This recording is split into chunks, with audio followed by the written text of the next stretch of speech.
एक समय पर ब्राह्मणों ने शूद्रों के साथ बहुत अत्याचार किया। उस अत्याचार की कल्पना कीजिए, क्योंकि नियम जो बनाया था ना, वो ब्राह्मणों ने किया। अंदर से तो शूद्रों को क्षत्रियों से भी दिखेगा। पर जो मनुस्मृति कुल पढ़ते रहते हैं जगह जगह, तो वो राजा मनु तो ब्राह्मण नहीं थे। पुराणों को आप देखेंगे जब, तो पुराणों में भयंकर मिलावट आपको मिलेगी। जो एक्चुअल में पुराण है वो तो मिलेंगे ही नहीं आपको, तो उन्होंने पुराणों में मिलावट की है। पर पंडितों का बोलबाला अपने कर्म से था ना कि उनकी जाति से था।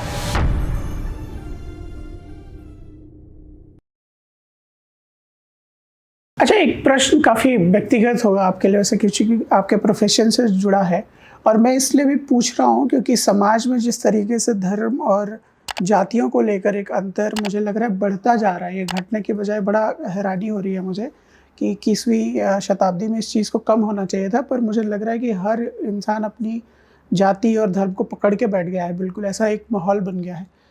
तो आपके जो भी यजमान होते हैं, आपने कभी नोटिस किया है कि ज़्यादातर वो किन वर्णों के लोग होते हैं? देखिए, वैसे तो सारे वर्णों में मैं जाती हूँ, कभी हमने स्वयं इस चीज को नहीं माना है, तो पूछना भी हम उचित नहीं समझते हैं, क्योंकि पूछना ही मतलब आपके मन में कहीं ना कहीं ये बात है ना। तो मैं प्रश्न ही नहीं करती हूँ कभी भी। और यदि यजमान की बात करें तो प्रायः वो जो व्यापारी हैं, स्वाभाविक है, यज्ञ आदि वो ज्यादा कराते हैं उनके घरों में, या ऐसा वो ज्यादा मानते हैं। तो वैश्य समाज में आप कह सकते हैं कि हम अधिक जाते हैं, लेकिन व्यापार की भी यदि बात करें तो केवल वैश्य ही व्यापार नहीं कर रहे हैं आज के समय में, जो सभी कर रहे हैं। क्योंकि मैंने ना अभी कई सारी इंटरनेट पे वीडियोस आती रहती हैं, ट्विटर और जो ये सब है भरा पड़ा है आजकल, तो हेट्रेड इतनी ज़्यादा फैल रही है सोशल मीडिया से। कुछ लोग इस तरह का भी नैरेटिव गढ़ने की कोशिश कर रहे हैं कि ब्राह्मण ही मेरा दुश्मन है। क्या ऐसा है वाकई में, आपको लगता है? देखिए, एक समय पर ब्राह्मणों ने शूद्रों के साथ बहुत अत्याचार किया। मैं हमेशा इस बात को स्त्री और पुरुष का जो एक विरोधाभास चल रहा है, मैं उसके लिए रखती थी। तो बहुत सारे लोग आज स्त्रियों को गाली दे देते हैं कि लड़कियों को, कन्याओं को, कि वो ऐसी हो रही हैं, ऐसी हो रही हैं, ऐसी हो रही। तो मैं हमेशा उनके लिए ये बात कहा करती थी कि एक समय में आप उस अत्याचार की कल्पना कीजिए कि जैसे आज लोहड़ी का अग्नि जलाई जाती है, ऐसे अग्नि जलाई जाती थी और उसमें जीवित स्त्री को झोंक दिया। आप सीन क्रिएट करके देखिए, उस दृश्य को स्त्रियों ने, उस इतिहास को यदि पढ़ा है, तो आज वो बदले में उनको शिक्षा मिली। तो शिक्षा केवल भौतिक मिली, ये जो धार्मिक शिक्षा है वो नहीं मिल पाई, या फिर जो स्त्रियों का इतिहास था वो नहीं मिल पाया। तो आज बदले में वो विरोधाभास में ऐसा कर रही हैं। सेम चीजें मैं ब्राह्मण और शूद्र के बीच में जो हो रहा है कि एक समय पर शूद्रों के साथ बहुत अत्याचार किया गया। पर आपकी जो ये टिप्पणी है कि ब्राह्मणों ने शूद्रों के साथ किया, तो क्या सिर्फ ब्राह्मणों ने किया? क्योंकि जो मैं देख पाता हूँ समाज के अंदर कि शूद्रों को लेकर सिर्फ ब्राह्मणों के अंदर ही नहीं, वो चाहे क्षत्रिय हों चाहे वैश्य हों, सभी के अंदर ये वाली भावना तो रही है पीछे कि ये तो नीचे हैं और ये अछूत है। क्योंकि समाज सिर्फ ब्राह्मणों का तो था नहीं, और अन्य भी जो लोग रहे हैं, चाहे वो राजपूत हो, चाहे वो यादव हो, चाहे वो जाट हो, गुज्जर हो, या फिर वो एक समान है। दोस्ती तो मैं आपसे कर लूंगा कि आप शूद्र हैं, पर जहाँ ही विवाह की बात आएगी वहां पर एक विरोध आ जाएगा। एक्चुअली इसलिए ब्राह्मणों से अधिक उनको ये आज विरोध है, क्योंकि नियम जो बनाया था ना, क्षत्रियों को और वैश्यों को भी चलाने का जो कार्य किया था ना, वो ब्राह्मणों ने किया था। नियम जो बनाया था, तो उस समय सारी चीजें संसार में जो हो रही थी वो ब्राह्मणों का बोलबाला था, पंडितों का। तो उन्होंने जो जो नियम बनाए, क्षत्रियों से भी वही कार्य करवाया, वैश्यों से भी वही कार्य कराया। तो उसके जो सूत्रधार थे, समस्या उनसे स्वाभाविक है होना, तो इसलिए ये डायरेक्ट उनसे विरोधाभास चल रहा है। अंदर से तो अगर हम लोगों के बीच में घुसे तो शूद्रों को क्षत्रियों से भी दिखेगा, लेकिन अगर जो बात सामने आ रही है वो ब्राह्मणों से इसी कारण से है कि नियम उन्होंने चलाए हैं। पर जो मनुस्मृति कुल पढ़ते रहते हैं जगह जगह, तो वो राजा मनु तो ब्राह्मण नहीं थे। एक्चुअली मनुस्मृति में विरोधाभास क्यों हो रहा है? क्योंकि मनुस्मृति जो प्रस्तुत की जा रही है ना, वो एक्चुअल में मनुस्मृति नहीं है, जो समाज बना करके जिसको प्रस्तुत कर रहा है। हम एक्चुअली मनुस्मृति जब पढ़े, मिलावट सब शास्त्रों में हो गई है, तो इसलिए विरोधाभास हो रहा है कि ऐसी ऐसी बातें। एक्चुअली क्या हुआ कि जो ब्राह्मणों ने डायरेक्टली नहीं बोला, उन्होंने वेदों का बता करके, स्मृति ग्रंथों का बता करके, ब्राह्मण ग्रंथों का बता करके बातों को सिद्ध किया है। इसीलिए लोग आज इतने मानते हैं उस बात को, इतनी दृढ़ता से अंदर बैठी हुई है लोगों के अंदर कि ब्राह्मण ग्रंथों में कहा गया है, शास्त्रों में कहा गया है। कभी भी कोई डायरेक्टली बोलेगा तो कोई नहीं मानेगा, तो इसलिए पर आचार्य जी, मैं आपसे यही सवाल कर रहा हूँ क्योंकि आपने जो स्टेटमेंट दिया वो बहुत बोल्ड दिया कि इस तरह की समस्या है जो कि ब्राह्मणों द्वारा शुरू की गई। मेरा तो इसीलिए सवाल है कि अगर आप इस बात को कह रही हैं तो आप इसका तर्क दीजिए कि ब्राह्मणों ने कहाँ पर किया, किस तरह। जैसे आप कह रहे हैं कि ब्राह्मण ही चलाते थे पूरे समाज को, जबकि आप पूरा रिवर्स देखेंगे तो राजा चलाते थे समाज को, और ब्राह्मण का काम था उनका जो भी उनके कल्याण के लिए पूजा करना, क्योंकि आज आप वही काम कर रही हैं, है ना। तो अगर ये काम इतना गलत था तो फिर आज हम इस काम को कर क्यों रहे हैं, मेरा सवाल है। हाँ जी, देखिए जो राजा चलाते थे समाज को, लेकिन वहाँ पर सब जगह पर एक ब्राह्मण हुआ करते थे, उनके कुल गुरु हुआ करते थे, कुल पुरोहित हुआ करते थे। तो ये परंपरा बहुत अच्छी थी, मनुस्मृति के अनुसार बहुत अच्छी थी। लेकिन जब तक वो ब्राह्मण अपना कार्य कर रहा था, राजा अपना कार्य कर रहा था, दोनों एक दूसरे में इंटरफेयर नहीं कर रहे थे, तब तक तो ठीक था। लेकिन जब ब्राह्मणों ने राजाओं के द्वारा अपने ज्ञान को, गलत ज्ञान को उसमें मिलावट करके राजाओं के द्वारा ही ये कार्य करवाना शुरू किया, तो समस्या वहां से उत्पन्न हुई। तो उन्होंने जहां मिलावट करवाई, आज पुराणों को आप देखेंगे जब, तो पुराणों में भयंकर मिलावट आपको मिलेगी। जो एक्चुअल में पुराण है वो तो मिलेंगे ही नहीं आपको। तो उन्होंने पुराणों में मिलावट की है। आप पढ़ेंगे बहुत से पुराने कि आप पढ़ भी नहीं सकते इतनी। आप जो दे रही है वो एक स्टेटमेंट दे रही है, पर मेरा क्वेश्चन ये है कि मिलावट का ज्ञान आपको कैसे हुआ? आप कैसे कह सकती हैं कि इसमें मिलावट हुआ? हाँ, विद्वानों ने इस चीज को, ऐसा नहीं है कि सारे विद्वान, सारे ब्राह्मण उसी तरह से थे। कुछ विद्वान थे जो कि आर्य थे, वेदों को जानने वाले थे, वेदों को पढ़ने वाले थे, तो उन, और संस्कृत के व्याकरण थे। तो जो संस्कृत का विद्वान होगा, व्याकरण का विद्वान होगा, वो मिलावट को तुरंत पहचान जाएगा, क्योंकि संस्कृत के द्वारा वो व्याख्या करेगा, व्याकरण के द्वारा जब वो अलग करेगा चीज़ों को तो वो पहचान जाएगा। तो इसीलिए वेदों की सुरक्षा के लिए कहा गया कि आप संस्कृत का व्याकरण पढ़िए। किसी भी सब्जेक्ट का व्याकरण आपको पढ़ना होता है जिससे आप उसको, उसके प्योर उसको ले पाए। तो ऐसे विद्वान थे, ऐसा नहीं सारे ही विद्वान समाप्त हो गए थे। तो उन्होंने ये चीज़ें पहचान की, और इसके लिए हमारे आर्य समाज के संस्थापक महर्षि दयानंद सरस्वती जी ने तो सबसे बड़ा कार्य किया। और इसीलिए आज पंडितों को महर्षि दयानंद सरस्वती जी और आर्य समाज से नफरत होती है। वो जैसे ही सुनते हैं आर्य समाज का नाम, उनके अंदर तुरंत से, इवन जब मुझे देखते हैं तो तुरंत बोलते हैं आर्य समाज ही है, क्योंकि लोगों को पता है कि स्त्री शिक्षा और ये सब जो है वो आर्य समाज ही दे सकता है, और आर्य समाज ने ही ऐसा कार्य किया है। तो महर्षि दयानंद सरस्वती जी ने इस पर बहुत कार्य किया, बहुत। उस समय पंडितों का बहुत बोलबाला था, और उन्होंने, पर पंडितों का बोलबाला अपने कर्म से था ना कि उनकी उससे था, जाति से था। मैं आपसे एक समाज के बारे में एक व्यापक प्रश्न कर रहा हूँ। कोई भी समाज जब अपनी एक दिशा लेता है, एक समय लगता है उसको। हम तो सब स्टोन एज में थे, निएंडरथैल्स थे, मतलब आग का आविष्कार हुआ, इस तरीके से हम आए हैं। वो तो जो कहानियां हैं वो तो चलिए अपनी जगह पर हैं, पर जब एक साइंटिफिक आप एक तरीका देखेंगे कि हमारी सभ्यता कैसे विकसित हुई है, तो आपको जो आपके वेद कितने पुराने हैं? वेद तो आदिकाल से, आदिकाल से। ऐसा ही मुसलमान कहते हैं कि मेरा कुरान तो एक्चुअली ऐसे सभी लगभग जो भी धार्मिक लोग हैं अपने, उसको जैन वाले भी कहते हैं कि सबसे पुराने तो हम हैं। तो मैं यही विरोधाभास जानना चाहता हूँ कि इसमें तो एक समाज, जब एक समाज पैदा हुआ और वो समाज बड़ा हजारों वर्ष लगे उसको आज की सभ्यता में पहुंचने के लिए। आप भले इसको 2025 का नाम दें, तो 2025 बोलने से ऐसा लगता है कि 2025 वर्ष पहले ही हम, लेकिन ऐसा तो है नहीं। वो तो बिल्कुल वहां से एक इन्होंने सिस्टम बनाया कि आज से हम काउंट करना शुरू करेंगे। ऐसे ही हमारे सनातन धर्म में विक्रमी संवत वाला सिस्टम है, वो भी मान लीजिए 2085 चल रहा होगा आज के, मुझे आपको ज्ञान होगा। तो ऐसा तो है नहीं कि हमारा सिर्फ 2100 साल पुरानी सभ्यता है, ये सभ्यता तो हजारों वर्ष पुरानी है। तो मेरा वही सवाल है कि उस सभ्यता में सब लोगों ने अपने कर्म के हिसाब से अपना स्थान लिया। आप ये मानती हैं कि वर्ण व्यवस्था कार्मिक थी? है, बिल्कुल। तो उस समय पर भी कर्म के, आपको नहीं लगता कि उस समय पर भी कर्म के ही आधार पर इन व्यवस्थाओं को बनाया गया जो राजा मनु ने मनुस्मृति के अंदर वर्णन किया है? मैं एक होस्ट हूँ, मैं किसी भी तरफ नहीं हूँ, ना मैं आपकी तरफ हूँ, ना मैं अपनी तरफ हूँ, ना मैं बस समझना चाह रहा हूँ एक लेमैन के माइंड से कि जब ये समाज कुछ ही सालों में विकसित हुआ, इस स्तर पे आके विकसित हुआ है, तो आपको नहीं लगता कि जो भी हमारी सभ्यताएं रही है 2000 साल पुरानी या 5000 साल पुरानी, मान लीजिए सभ्यता, मान लीजिए कि हम 5000 साल पहले से इस लायक हुए कि हम ये पढ़ना लिखना और इस तरह की चीजें करना शुरू कर सकें, तो आपको नहीं लगता कि कर्म के आधार पर ये सारी डिफरेंशिएशंस बनते गए और ये हर समाज में होगा? हर आज से भी अगर आप कोई समाज शुरू करेंगे और सबको एक लाइन पे खड़ा करके किसी रेस में दौड़ाएंगे तो वो धीरे धीरे समय के साथ लोग कोई आगे कोई पीछे, तो स्वाभाविक है ना ऐसा होना। तो मैं इस पे आपका तर्क जानना चाहता हूँ कि ये जो आपने भी सारी बातें कही कि ब्राह्मणों ने अलग रखा या क्षत्रियों ने एक अलग विचारधारा पेश की, वो क्यों?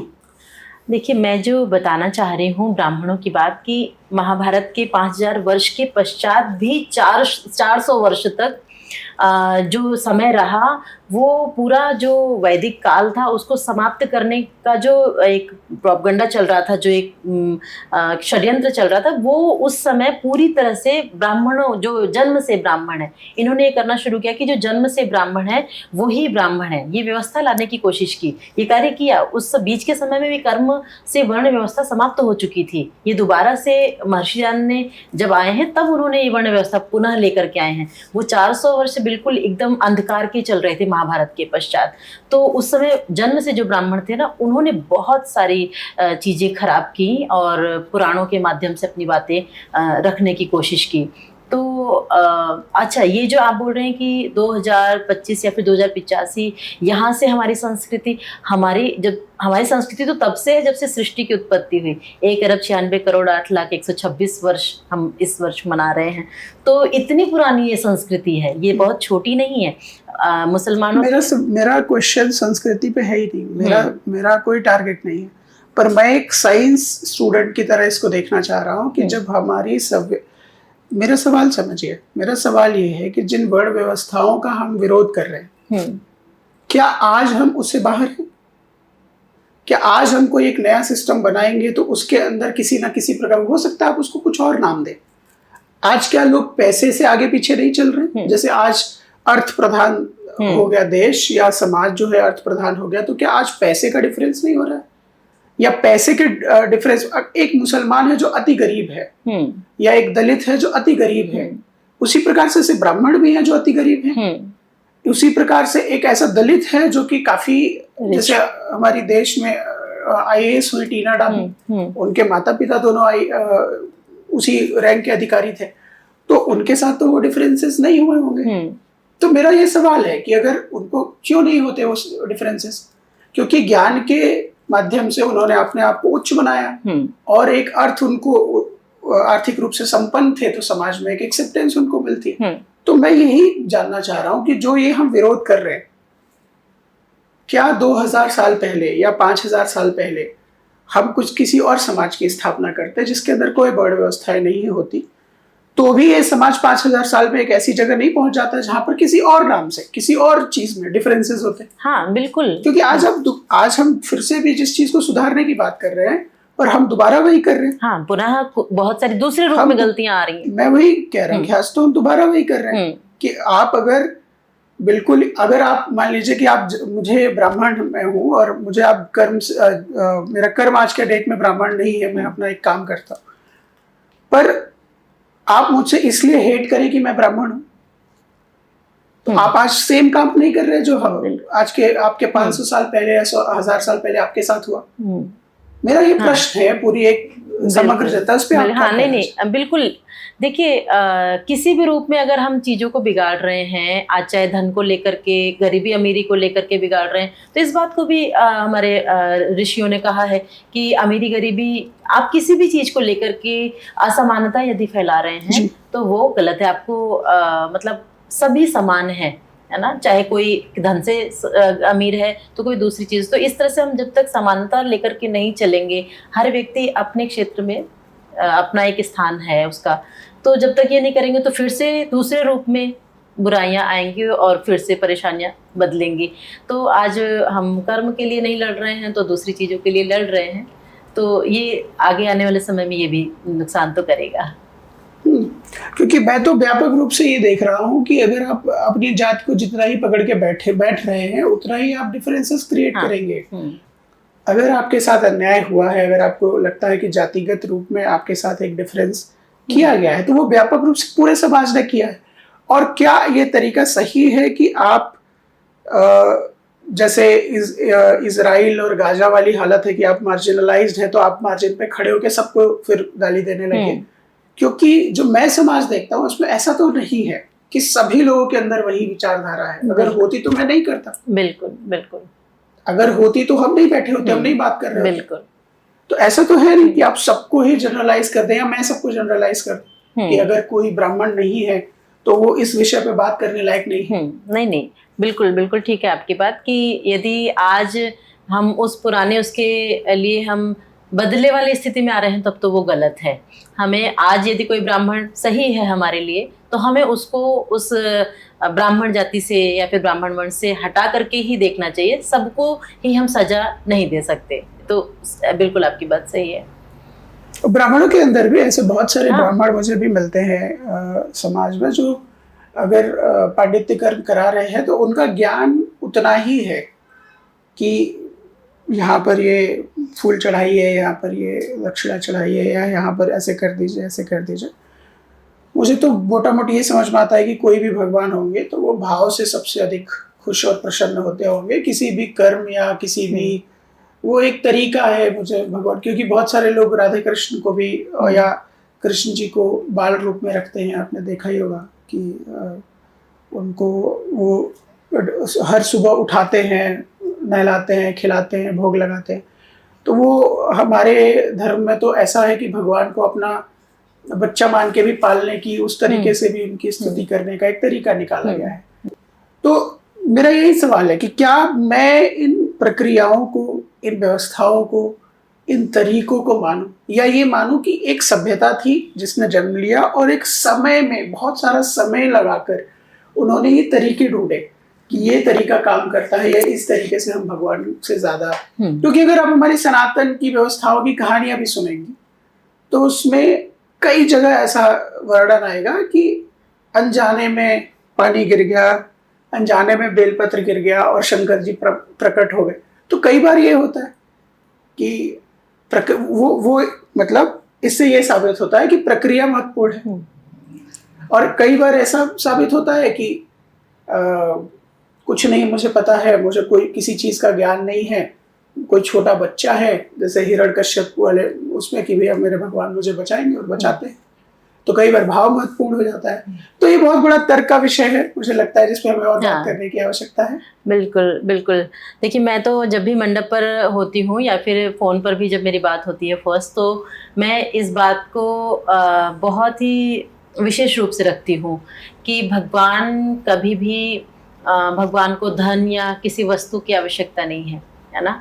और इवन मैं तो सीधा बोलती हूँ कि आप मंडप पर पर्स भी लेकर के मत आइए, क्योंकि यदि हम को इस तरह से करेंगे तो इसका फलस्वरूप क्या मिला कि जो आज की जनरेशन है या फिर जो इंडिया से बाहर चले गए अच्छी जिन्होंने पढ़ाई के एजुकेटेड लोग, वो इन चीज़ों से दूर होने लगे क्योंकि उनको वो लॉजिकली सही नहीं लगा। स्वाभाविक आत्मा स्वीकार नहीं करती है। वो अगर ये गिलास भी यहाँ से वहाँ रखते हैं तो वो लॉजिक पूछते हैं क्यों करना है।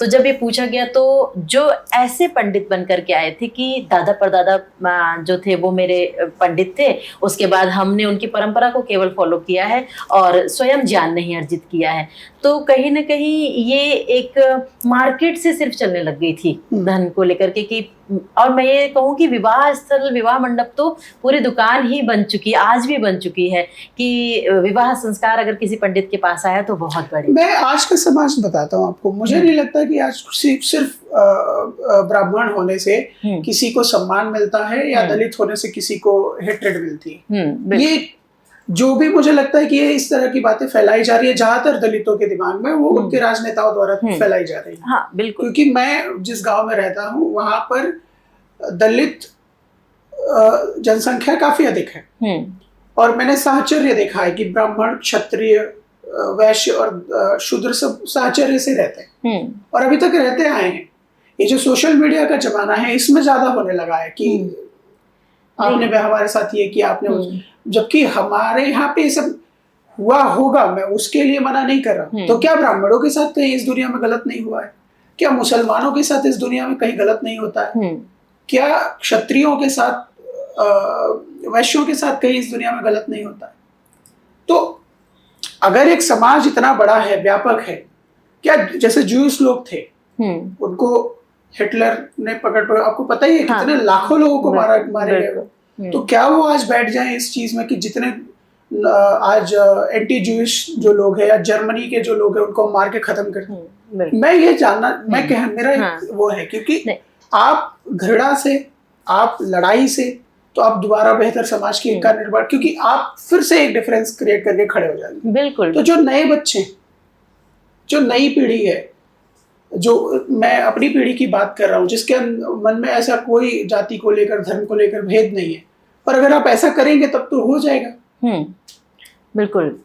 ये जो मतलब आज की जो पीढ़ी है, जिन लोगों के बीच में मैं भी आप जैसे आपसे मिली या फिर ऐसे हर लोगों के बीच में मेरा, तो वो लोग जो इस चीज़ को लेकर के आ रहे हैं वो मुझे बहुत अच्छी लगती है कि कहीं ना कहीं इनडायरेक्टली वो वेद की ही बात को लेकर के आ रहे हैं कि आप बदले में घृणा से, नफरत से इन चीज़ों को नहीं ठीक कर सकते हैं आप। मुझे तो ये लगता है कि आज जो अपने आप को सो कॉल्ड राजनेताओं द्वारा निचला तबका कह रहा है, पिछड़ा कह रहा है, दलित कह रहा है, वो फिर से उसी चीज में फंसाया जा रहा है। वो समझ नहीं पा रहा है, उसको ज्ञान आज जो जिसको आप सवर्ण कहते हैं, वो तो पढ़ लिख के वापसी उन चीजों को समझ के अपने आप को बेहतर कर रहा है। आप उसी चीजों में फंसे हुए हैं।